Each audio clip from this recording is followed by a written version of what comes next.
Okay, everyone. Thank you for joining us. My name is Lisa Timberlake. I'm one of the hosts today for the Environmental Services Division Zoom call. Rodent Control starts with you webinar. Tonight's presenter is John Ehrlich. He is Assistant Commissioner of the Environmental Sanitation Division. Again, I'm one of the hosts. My name is Lisa Timberlake. I'm Director of Publicity for Inspectional Services, and our co-host is Frances Oliveira, and she is the Constituent Services Liaison for Inspectional Services. Right now, what we're going to do is just do a little housekeeping and just discuss the decorum and guidelines for this webinar. We ask that you engage respectfully at all times. Disruptive behavior will not be permitted. We are encouraging all questions to be typed directly into, it says chat, but we would like to do the Q&A if possible. We also additional questions or comments can be directed to ISD by calling us directly at the number listed here and or reaching out, visiting our website. In addition, excuse me, this webinar will be recorded, and you would be able to review the recording in a future date if need be.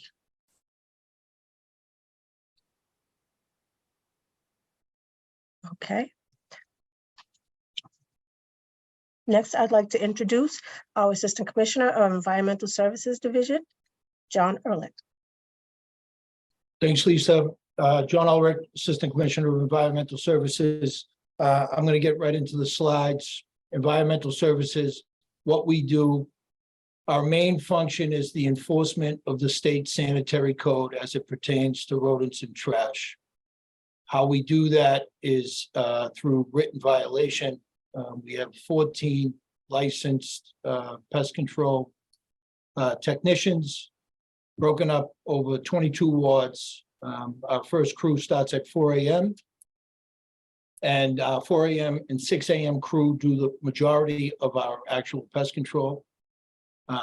We have an inspector on till 5:45 at night.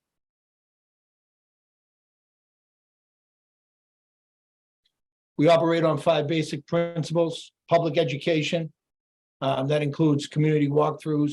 We have educational material in 6 languages, improvement of sanitation practices. We do that through, like I said, written violation. We encourage people to, work on the storage of trash, maintenance of their property. Proactive prevention includes the 2 previous bullet points.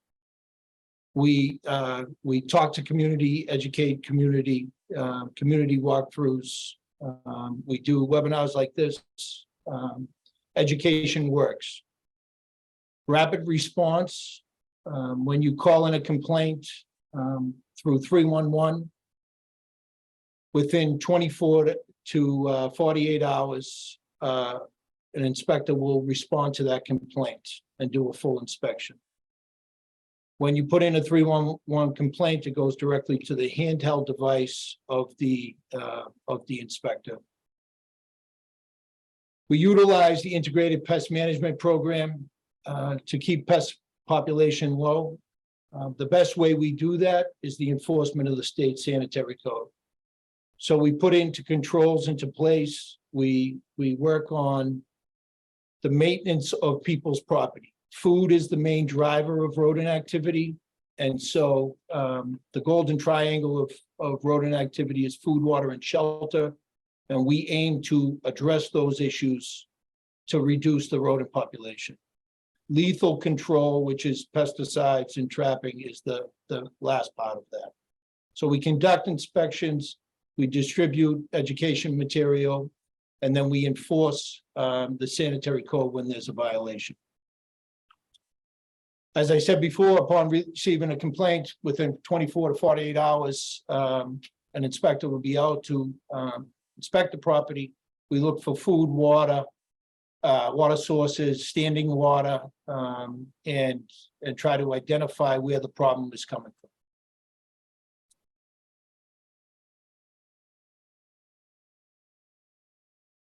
Rodenticide. Rodenticide is the pesticide we use to address rodent activity. We do pest control in public sewers, public ways, and public parks. We do that through burrow baiting. We use bait boxes and soil block in the sewers. Integrated pest management is the best approach. And as you can see in the diagram, education is the first step. Enforcement of the sanitary code and sanitation is the next step. We also work on maintenance, cultural practices, controls such as exclusion. And then the very last step of that is lethal control, pesticides and trapping. Rodenticides are baiting mechanisms used to kill rats, mice, and other rodents. And they come in pellets, dust, blocks, and what we use, it can only be used by licensed pest control operators. All our inspectors are licensed.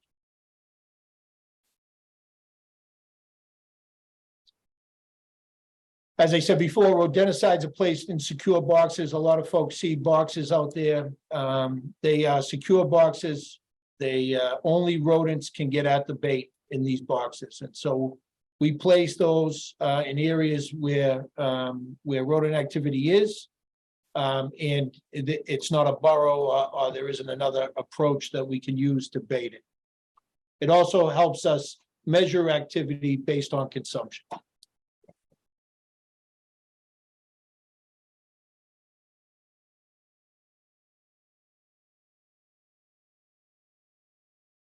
I wanted to ask if Councilor Flynn was joining us. I did get a message that he wanted to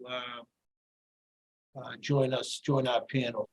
This is a picture of a snap trap. Our preferred bait that we put on snap traps is Slim Jims. The rats like Slim Jims. Trapping happens at night. We do that to knock down the population, and it's an effective way to address an infestation. This is one of our inspectors applying dry ice in one of our parks. We apply dry ice. Dry ice is frozen carbon dioxide. It's an effective way to deal with rodent activity. We put 2 pounds of dry ice in each burrow. And it eliminates the rats in the burrow. It also helps us reduce the amount of pesticides we use. Integrated pest management program utilizes suitable methods to keep pest populations below economic injury level. In this picture, our Inspector McGevner has the machine, the Burrow RX. This is another machine we uses carbon monoxide. In a similar way, we put the hose into the burrow and it eliminates the rodent inside the burrow. It also helps us reduce our use of pesticides and is a safe way to address rodent activity. Our violations are remedial and do not have a fine attached. Document rodent sightings. If an infestation of rodent activity is found, abatement notices will be written and served upon the property owner. When we write a violation, it is served by constable. It does not have a fine. We're asking folks to correct the violation. It will be served by a constable. From the date it's served, you will have 7 days to correct the violation. Okay, thank you. At the reinspection. No, I'm fine. At the reinspection, if the problem is not corrected by then you will be sent to an administrative hearing. If we do not resolve the case by the administrative hearing, you will be forwarded to housing court to resolve the issue. What can you do to keep rodents away? Sanitation is the most important part of preventing rodent infestations. Keeping your property clean, maintaining your trash, properly containing your trash, rinsing your recycling. Those are all ways to reduce rodent activity. Clean under your stove, store your trash in proper receptacles.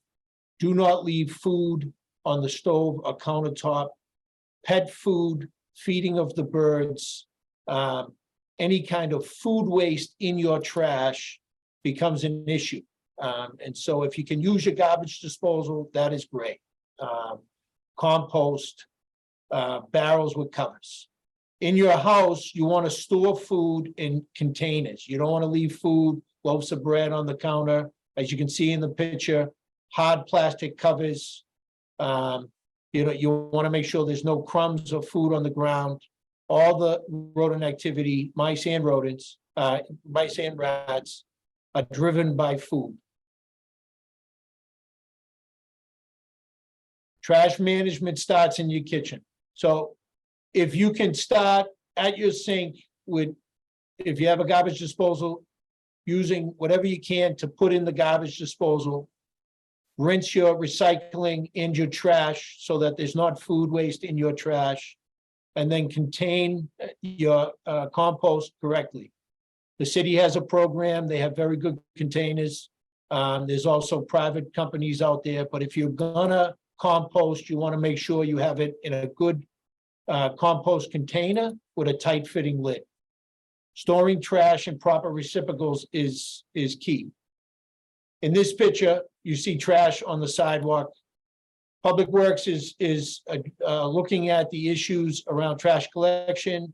There is a rule that you're allowed to put trash in a bag on the sidewalk the night before trash pickup. Just because you can doesn't mean you should. If you have rodent activity in your neighborhood and you put a bag of trash on the street, not in a receptacle, there's a good chance it could become a food source. And so if you have the option to put trash in a barrel, that's what you should do. And if you don't, you should try to limit the amount of time that a trash bag is on the sidewalk. As you can see in the picture, they can chew right through the bags. Improper storage of trash. This is a dumpster. There's a bunch of issues in this picture. The trash around the dumpster can become harborage, rodent harborage around a trash bin, which is a food source, creates harborage and places for rodents to hide. They want to be nesting and hiding close to their food source. And so this dumpster, the cover isn't full, closed tightly. And the rodents can jump, they can swim, and they can climb. So this is just a food source for rodents. Rodents chew through trash barrels. You want to look at all your trash barrels. This could be caused by a rat. It also could be caused by squirrels. Squirrels can chew the tops of your barrels and create access points for rats. And so you want to stay on your trash barrels. Make sure that there are no holes. Do everything you can to maintain the containers so that they don't become food sources for rodents and other vermin. Do not leave your pet food outside, unattended. Some people feed their cats or dogs outside. If you are going to do that, you should stand there and wait till the animal is finished. Any kind of pet food left outside, feeding feral cats or animals, feeding birds or squirrels, anything like that, you're contributing to food sources for rodents. Any kind of food can become food for rodents. Discard any unwanted furniture, toys, or old trash barrels. All of this creates areas where rodents can hide. Rodents want to avoid us at all costs. And so clutter creates places for them to hide and wait for an opportunity to find food. And you can see the pile of bikes is sitting right next to a grill. Rodents can crawl up, food left over in your grill. You want to make sure your grills are clean. They are opportunists and well adapted to us. So Be sure to clean up your seeds that fall on the ground. I would add on to that, if you have rodent activity on your property, you should put away the bird feeders until you can have that rodent activity addressed. You should not feed birds that are on the ground with old bread or bagels.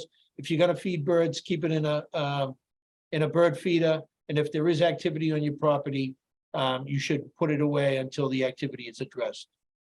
Dog feces is a food source for rodents. I know it's gross, but it's a reality. It's a preferred food source for rodents.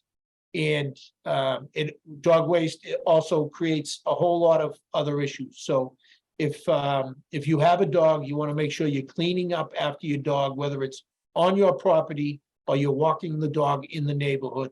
You want to clean up right after your dog.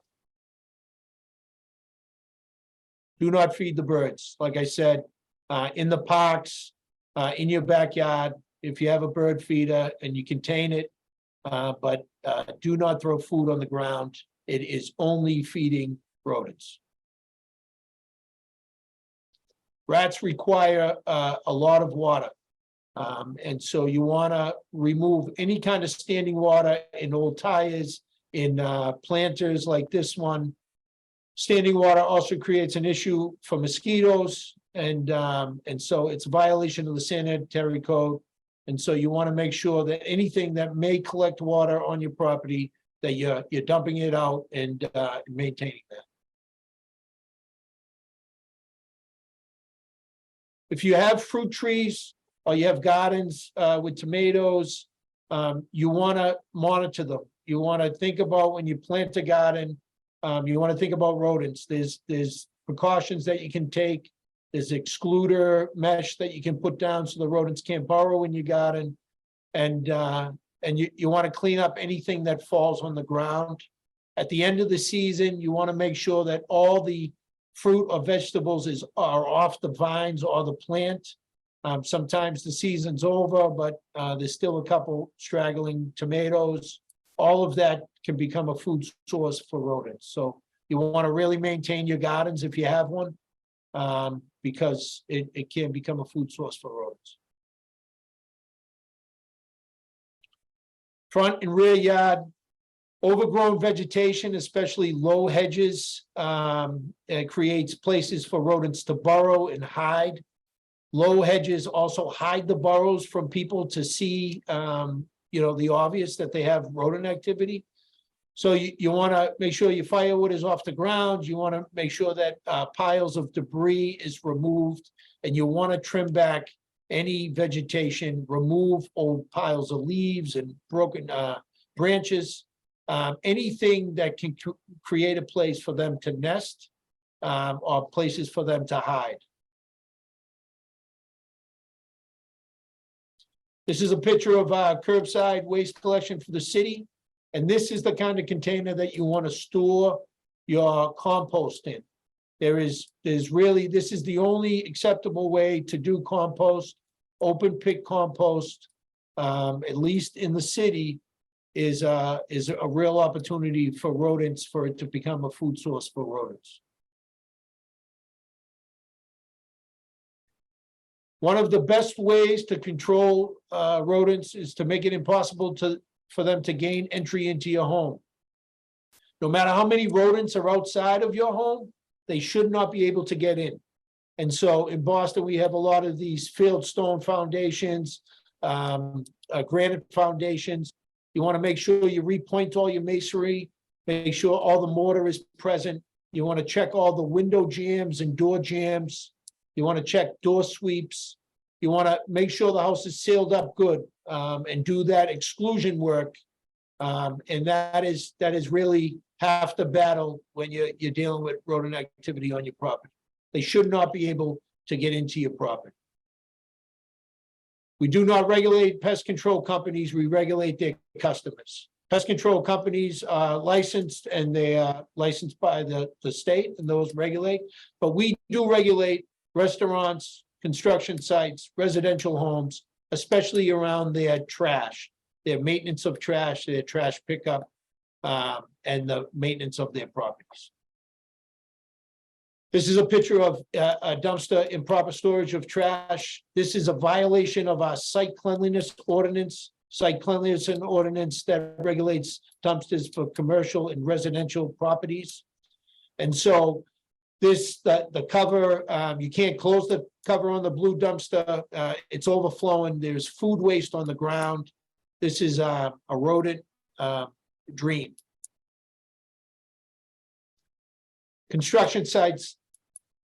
The community sanitation requirement is all construction sites with certain permits, long form, erect demo permits require pest control. And so before you get your permits, you're required to get a sign off from our division. That will trigger an inspection from one of our inspectors. We require pest control reports, and we do require you to keep the pest control on the site throughout the project. One of the issues on construction sites is not that there are food sources on there, but construction workers lunches, and the people that are on the construction site. So we make sure that the pest control stays throughout the project. If it's determined that the pest control problem is an issue because of construction, we can require that construction project to do pest control up to 300 feet. Site cleanliness. Site cleanliness is our license, like I said before, that regulates bulk refuse. So if you have a dumpster in the city, you should have a site cleanliness license. It's an annual renewal and an annual inspection. And we make sure that you have covers, you have dumpster plugs. A dumpster plug is a hole that's removed for water. We require you to have that dumpster plug. It's the easy access for rodents to gain access to the trash.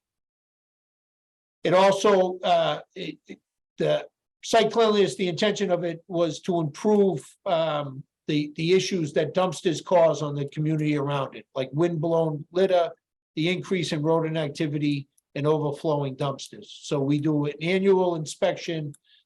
We also require the contract of the waste management company, and for commercial establishments, we require them to turn in their contract so we know that the trash is being picked up by a commercial company and not with residential pickup. This is a copy of our license. I'm sure you've seen them in stores and commercial businesses.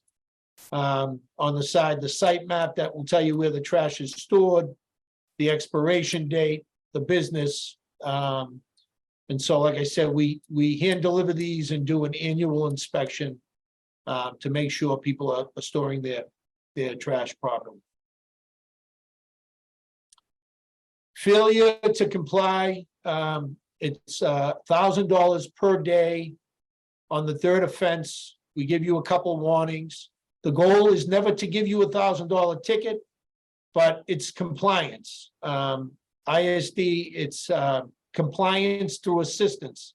And so we look to work with folks, to educate folks, to teach them how to properly operate a business or a bulk refuse container so that you're not impacting your own property or the properties around you.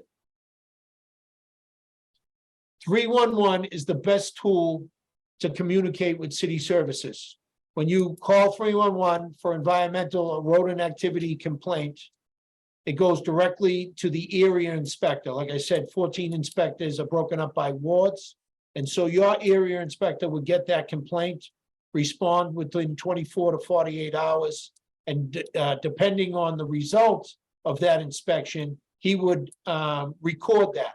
If you called in, you could get a case number from the operator. If you use the 311 app, you will be able to track the case that you put in through the app. You'll be able to communicate with the inspector, get a result of the inspection, and what the next steps in the process will be. Okay, great. Thank you, John. That was awesome. Right now, at this time, we'll actually be taking questions. I know a bunch of you have some questions and you've actually put some in the chat. So I think that at this time, it's Francis.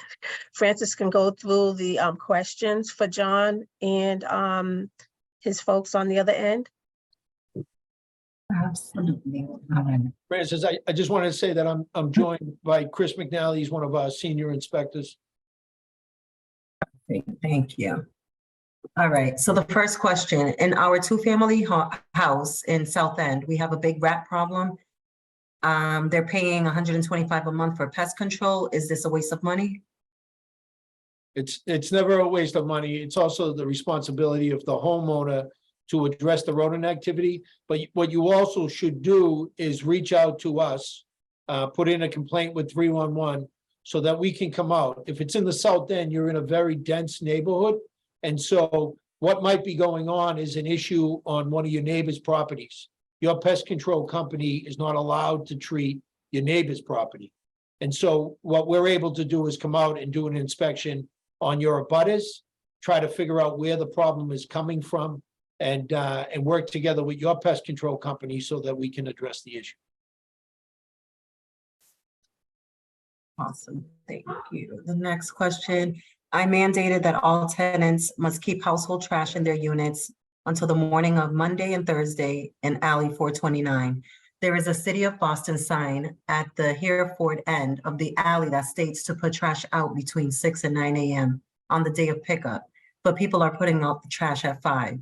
The city site states to put it out at 5 p.m. on the evening before. Why doesn't the city mandate that the trash is only out the morning of? The inconsistency is obvious, but it is not helpful. It's just provided food for the rats. So that is a question for waste reduction and public works. But what I will say is they're working very hard at. In some neighborhoods, they don't have places to store their trash. And it has to do with contracts and trash pickup. The same trash truck that picks up in the morning in Beacon Hill then has to pick up the trash in Roxbury in the afternoon. And so the time of pickup is difficult to gauge. And so they're working on solutions. The City of Boston, it's not my department, but I know they're working on hiring a trash fellow to look at all the contracts at all the trash pickup. I know Council President Flynn is working very hard on this issue, along with the mayor's office and Public Works to try to come up with solutions around that issue. Yeah. Regarding that issue too, I had heard what you were saying. Chris McNally with the Environmental Services. I've owned the job for 37 years, and Public Alley 429, if I'm not mistaken, is the back bay. I wasn't sure of that alleyway, but I know in the past, Public Alleyway 908, 905 had signs put up by someone that lived there. They were not from the City of Boston, but they were put up there by someone that lived in those areas and they put those signs up there. So I don't know if that really helps at all, but that's what happened with those. Right. So there might not be city signs that you're referring to. Thank you, guys. All right, next one. We noticed that the rats live in the base of lamp posts and in the base of the blue bike rack that is close to the ground. What are you doing in Nubian Station? Rats population is bad at the bus stop. So what are you guys doing in Nubian? So if there is a 311 complaint, if you have rodent activity that you're seeing in Nubian Square, we have done a bunch of work in the back parking lot behind the Walgreens. I don't know if Walgreens is still there. The BRA parking lots, Modern Pest. We've done some work down there, but we don't know there's rodent activity unless somebody calls and tells us. And so if you're seeing rodent activity at the bottom of the bike rack or at the bus stop, the first thing you should do is pull out your phone and take a picture of it. If you don't have the 311 app, and you can't report it that way, dial 311 and report it, rodent activity, give the address, and our inspector will be out. If it's on the sidewalk, that is something that we would treat. And so we would treat it depending on what the situation called for. Which rodenticides do you use? We use several, actually. The main one we use for burrow baiting, you're only allowed to use pellet baits. So that would be PCQ Pro, which is a first generation pest anticoagulant. Other ones we use are the soft gel baits. The second generation baits, they're all anticoagulants. For the soil lines, we use weather blocks. 1/4 pound blocks allowed. Weather block bait. It goes into the soil line, hangs down, and those are a 1/4 pound block of bait. So we're using dry ice, we're using the Burrow RX, we're using snap traps, contract blocks, the contract 8-ounce blocks. Very rarely do we use tracking powder, but that is a restricted pest, so you gotta be very careful with that. But we try to figure out what area works. Some pesticides seem to work better in some areas than others, so we change up the pesticides too, so they don't get used to the rodents don't get used to it, because we've seen it in their feces with them poop it right out, and so we switch it out. But we try changing up everything we can to see what works best in certain areas. We've also increased our use of dry ice, and we have 2 Burrow RX machines. So a lot of the work that we're doing in parks is dry ice and carbon monoxide.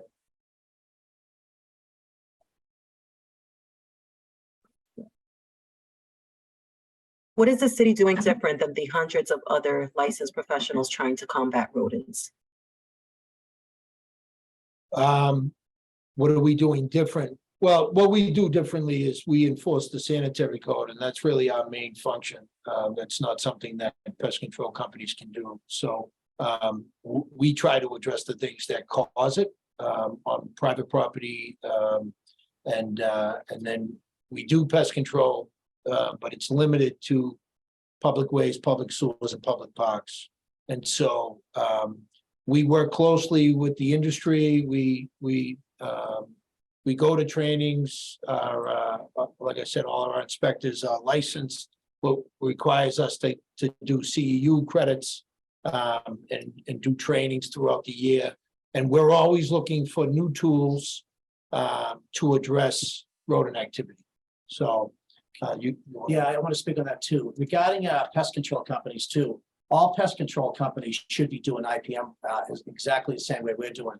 When they're going out there, they should be going to find out where the structure, where the evidence are, how they're getting into your home. If there's trash issues, they should be telling the homeowners or the tenants, whoever it may be, exactly what we're telling them. That's part of their job. It's IPM, Integrated Pest Management. It's not just to go out there, put some bait stations out there, collect a check and go. They should be telling you exactly what we do.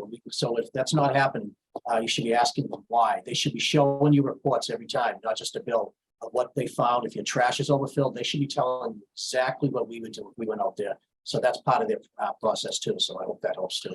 all pest control companies should be giving recommendations on how to correct and address issues that are contributing to rodent activity on your property. So if they are not doing that, you should request it. And again, if you have rodent activity on your property, the first thing you should do is hire a pest control company. The second thing you should do is call us so that we can assist.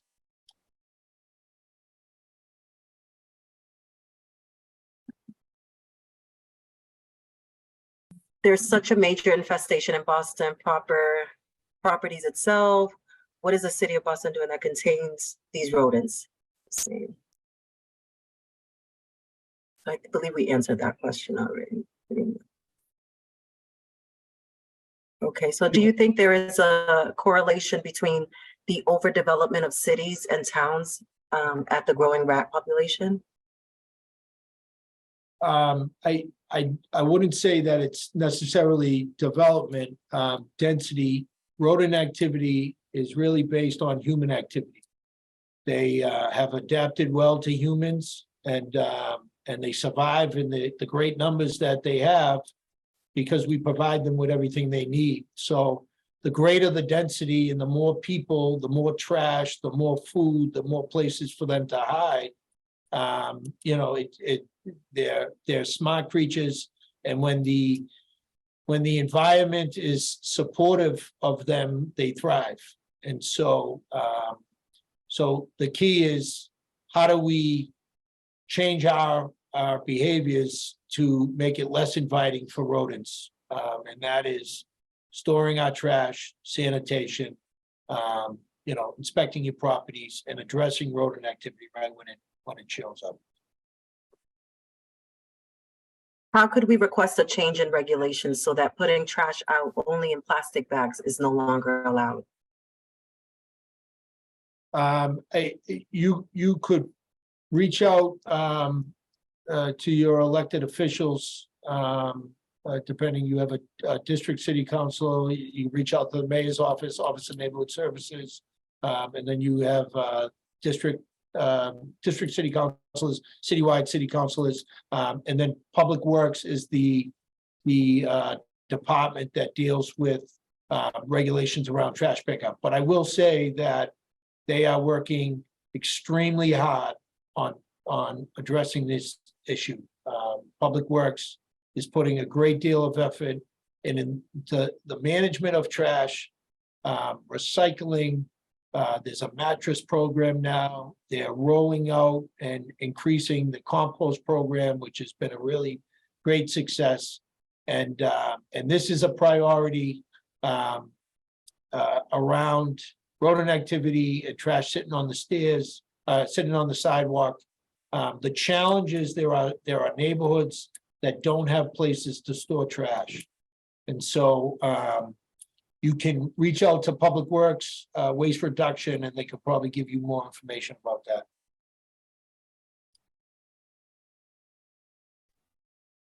If I suspect a burrow on my property, do I report it through 311 or do I hire a private pest exterminator? You should do both. You should hire a company. We don't do pest control on private property. And so you want to hire somebody to address the issue, but you also want to call us so that we can inspect not only your property, but the abutting properties, and try to figure out what the source of the issue is.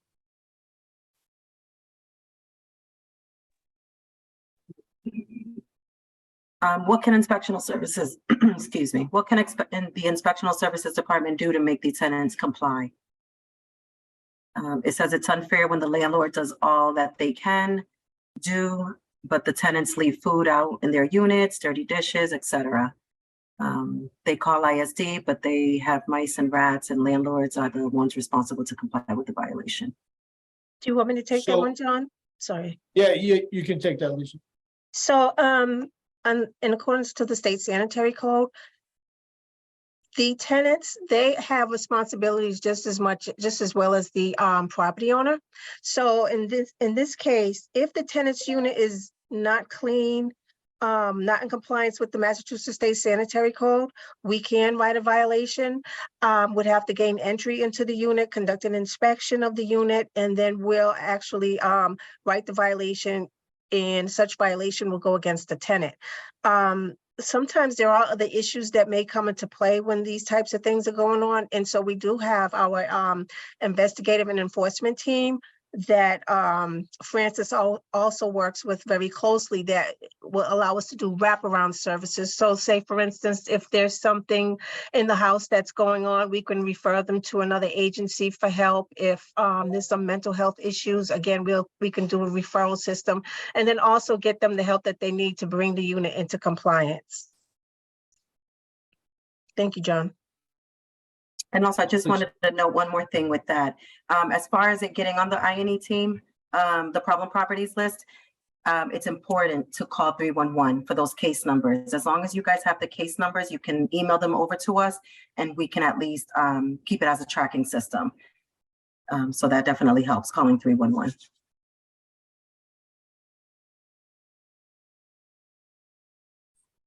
Next one. Is there a plan to address the dog poop issues and for education and enforcement in the area? We do some education around dog waste in flyer neighborhoods where it's an issue. It's a difficult thing to enforce, but we do work with animal control, notify them when there's an issue. Animal control would be the enforcement agency to deal with that. Unless it's on a private property, and then we include it in a sanitary code violation. If someone is not cleaning up after their pet and in their backyard and it's become a food source for rodents, we include that in our violation.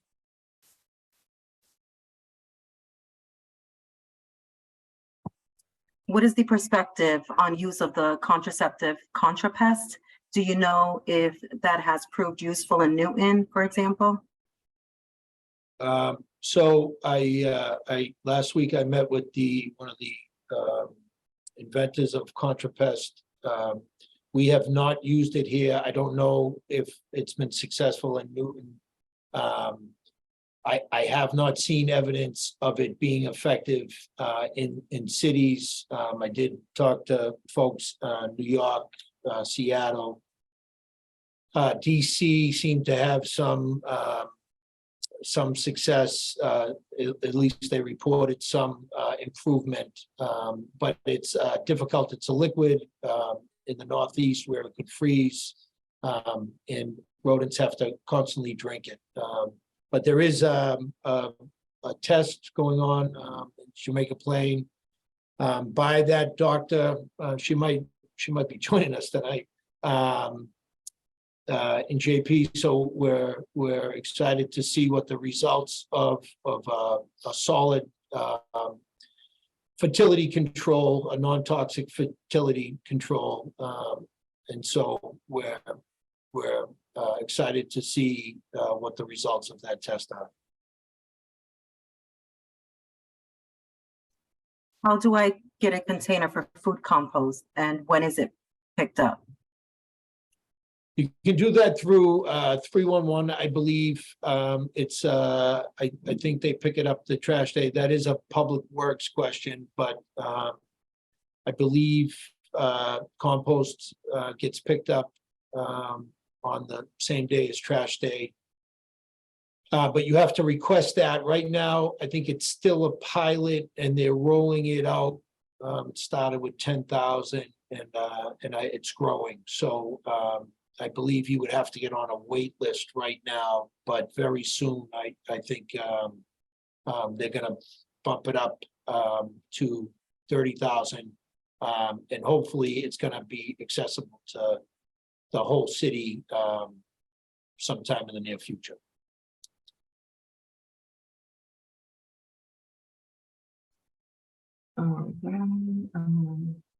Open top city-owned trash barrels are common throughout Boston. Obviously, this provides easy access to rodents. What is Boston doing to improve this? Again, that's a Public Works Highway Division question. We do work with Public Works when one of those trash bins becomes a food source for rodents. I know that Public Works does invest in different containers. Big bellies, some of them have caps on them. And so when it does become an issue, we work closely with all our city departments, but very closely with Public Works. And so if it became a food source for rodents, we would remove it while we address the issue.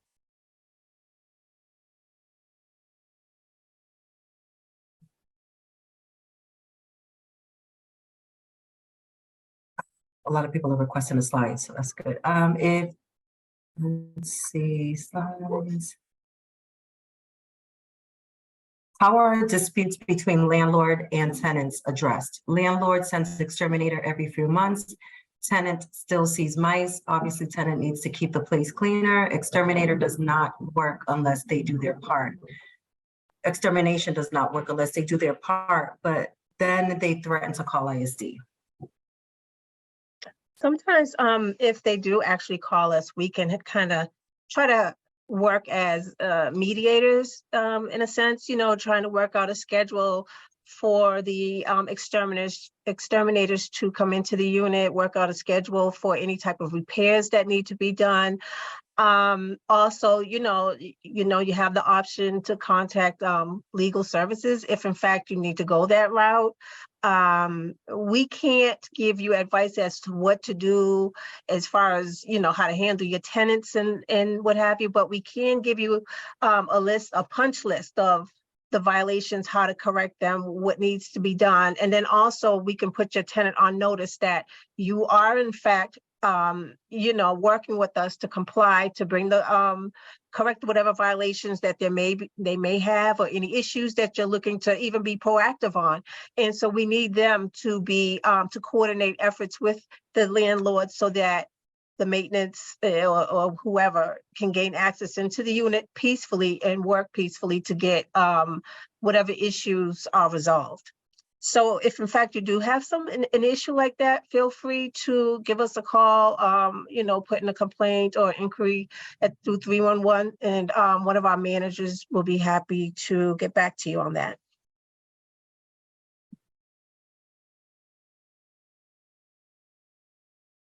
Thanks. Mm-hmm. With thousands of businesses in the city, how can you get to everyone? 311. As long as you guys can call 311, log it in, that's how we get our inspectors out there to report and follow up with the concerns or requests. Let's see. Corner Alley 414 and Mass Ave are continually has overflowing trash cans. I have reported it often, nothing is being done about it. Again, this is an issue for code enforcement. Our guys, you can definitely put it on 311, and specify whether it's trash or rodents that you're seeing. Either way, our guys will go out there, code enforcement will go out there and find either the property owner or work with them. We'll definitely talk to whoever the property owner is. Francis, and I would say just because you don't see enforcement, it doesn't mean that enforcement isn't happening, especially Correct. with code enforcement. I got a call today. Somebody said that there was no enforcement going on, and I looked it up, and there were multiple code enforcement violations issued. So sometimes you don't see the enforcement, but we are out there enforcing. Yes, a lot of times also on 311 on the notes, the case will say closed. Even though it says closed, be assured the inspectors make it a point to have a list with them that they constantly will go and revisit the property just to keep an eye on it.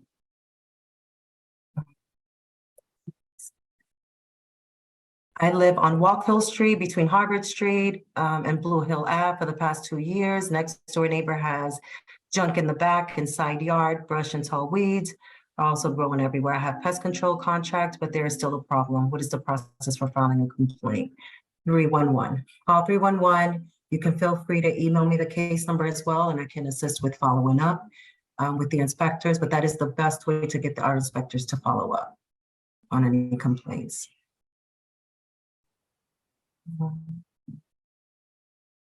East Boston seems to be overrun with rats this summer. We live in a row house. Is there any hope we can improve the rat problem? As long as it's noted in 311, our inspectors will be aware of it, make note of it, and continuously, again, just keep going by and holding the owners accountable by finding them.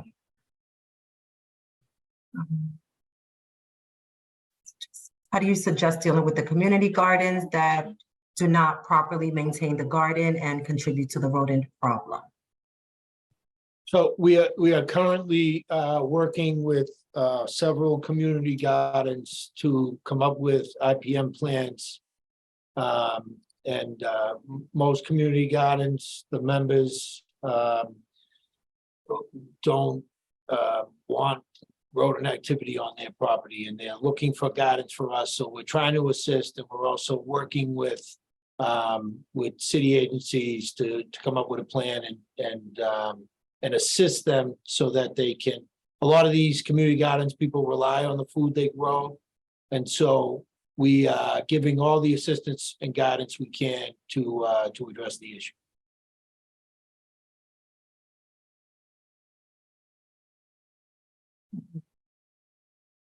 Another one.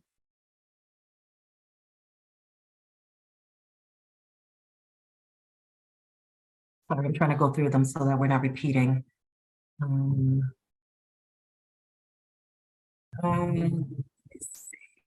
We currently have a contract with Ecolab. Will you be able to come out to our property to investigate our pest issues? Absolutely. The best way, like we keep on saying, is 311. It allows us to track a case. It goes directly to the right inspector who will come out there. And so you wanna, if you call, write down your case number from the operator. I recommend that if you have the ability to use the app, it's the easiest way to track the case. We can meet with your pest control company, come out, investigate, check your abutters properties, try to figure out what's going on. All right, lots of construction on the streets. Now with the Edison plant coming down, we're overwhelmed with them. Yeah. Yeah, I've sent complaints and photos to 311 regarding trash improperly put out at night before or morning of collection. Plastic bags have been ripped open. My complaints have been repeatedly dismissed for lack of evidence. What are my photos not evidence enough? How do I get inspectors to come out? Sorry, how do I get the inspectors to come out when the evidence is there? So what you're referring to is definitely a code enforcement violation. If you're taking pictures, the challenge is it's difficult to write a violation on the night after 5 o'clock, the night before trash pickup. It's difficult to write a violation on the trash pickup site. And so, but that is a code enforcement issue. Can we increase trash and recycling pickups in the back bay? Now we have pickups every Monday and Thursday morning. Can we get the frequency of pickups 3 times a week? That could significantly reduce the rodent population. How can we prevent our neighbors from dumping their trash bags on our side of the side curb? Well, the frequency of trash pickup, that's a Public Works question. You would have to reach out to Public Works. I didn't get the last part of the question. Yeah, neighbors are dumping trash. Yes, how can we prevent our neighbors from dumping their trash bags on our side of the curb? That's another code enforcement question. They should be putting their trash in front of their own home for pickup.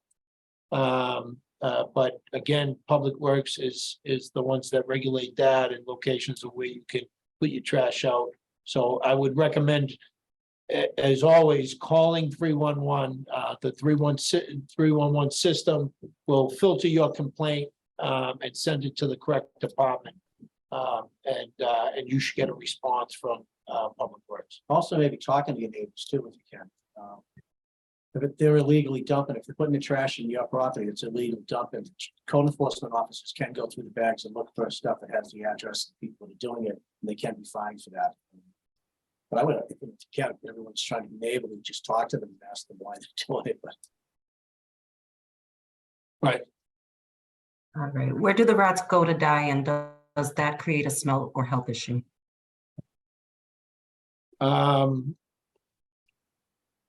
Do you mean like after the rodents eat the bait, or many times they die in the burrow? Unfortunately, when rodents die, they do have a smell. If it's in the street, Public Works will come and pick it up. But there is no, it's not the same place every time. We use dry ice and carbon monoxide, and that kills the rats in the burrows, and that's ideal.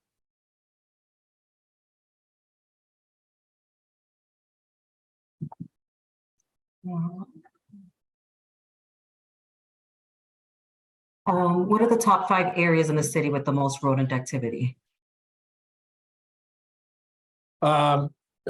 So the denser the neighborhood, we see more activity. Downtown is more dense, and so there is more activity downtown. When you combine density with restaurants, availability to food, the golden triangle is food, water, and shelter, and so food is really a driver of that. So areas with high density and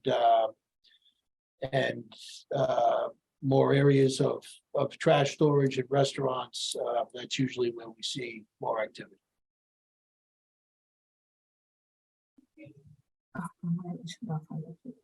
Why are violations not fined after one warning? Housing court can take months and the problems need to be resolved quickly. The enforcement of the sanitary code doesn't have a fine. We don't, it's not part of our enforcement. The enforcement part, the punitive part of the sanitary code is code enforcement. And so we work closely with code enforcement. And sometimes situations require both. Their immediate fine, sometimes money is a good motivator. And so sometimes code enforcement will issue the immediate punitive fine, and then we will write the remedial violation and go through the process.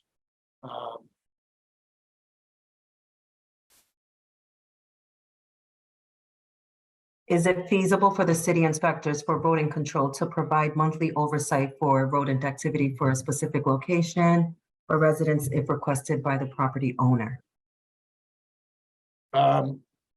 We can work with property owners on issues. We do not service individual properties. Like I said, we have 14 inspectors over 22 wards.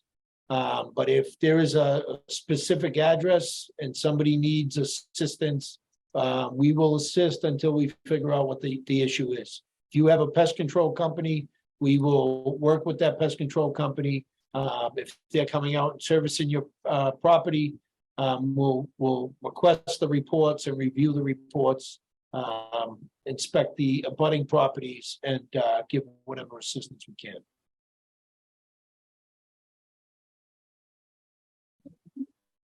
We have to have 5 traps with a paid mitigation service, and it's all due to trash left overnight.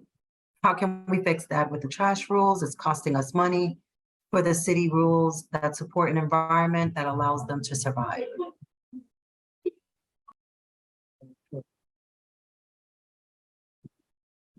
Yeah, Francis, could you repeat the question? I'm sorry, I was trying to read. Yes, no, okay. We have to have 5 traps with a paid mitigation service, and it's all due to trash left overnight. How can we fix that with the trash rules? It's costing us money for those city rules that support an environment that allows them to survive.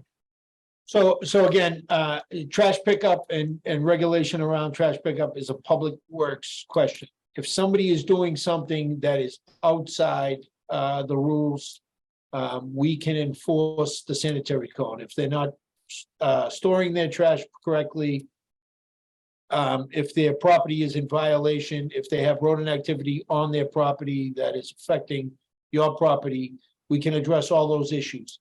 As far as the regulation around trash pickup and when they can put their trash out, that is determined by Public Works. But I will repeat that there is a tremendous amount of effort being put into looking at all those operations and trying to improve them and work on rodent activity and trash management throughout the city.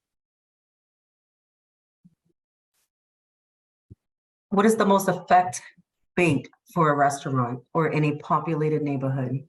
Can we use dry ice or carbon monoxide? So dry ice and carbon monoxide is for boroughs. And so for a restaurant, inside a restaurant, that would be determined by the licensed technician that services the property, depending on what the situation is. Dry ice and carbon monoxide have to be done a certain distance from a building.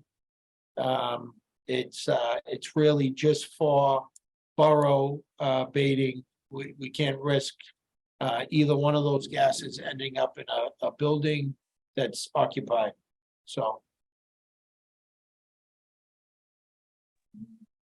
We have 2 garages on our street that are open and packed with stuff. Seems like a likely good home for our rats. Is there anything we can do about it? Call 311 and report it, and if there is a violation, we'll write it and have it corrected. All right. In our neighborhood, we have a commercial space, a Walgreens with a large lawn.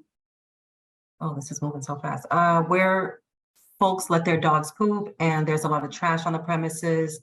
Where we often see rodents, complaining to the management does little because they said the main corporate office that doesn't see additional cleaning and trimming the lawn as a major priority. What to do? We as inspectors can go out there, talk to them, to the managers. Because actually the manager that's on site would be the responsible person for that site. There may be a headquarters, but I personally, as an inspector, would write the manager that's there for the violations that's there.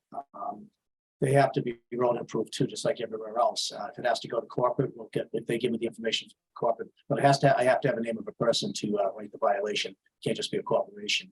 But no, they're not above the law. Anywhere where there's any issues like that, we would handle that.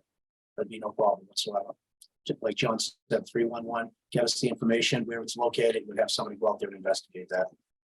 We've done a lot of enforcement with Walgreens on certain stores that we've had challenges in, and we have the contacts and the people that need to address it. So if there are violations on Walgreens property, we will make sure they correct them.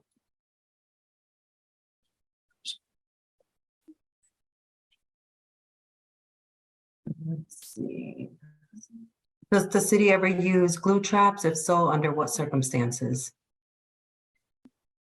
We have them, but we don't often use them. We would use them in a situation inside the building. Sometimes we assist in city buildings, mainly with mice, but we don't use glue traps outside. The majority of the work we do is outside. So,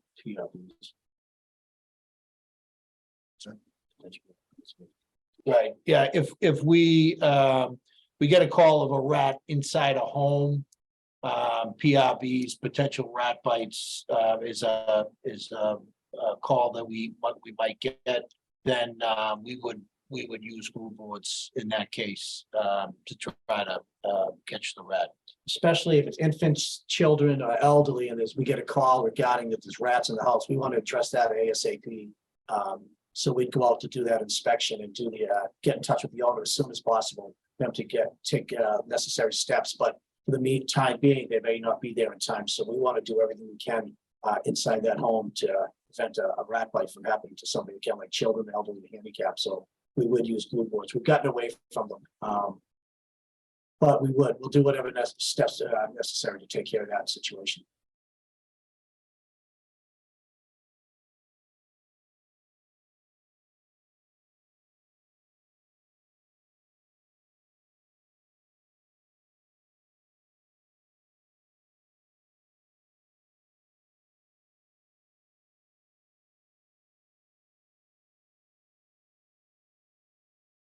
I'm sorry, I was muted.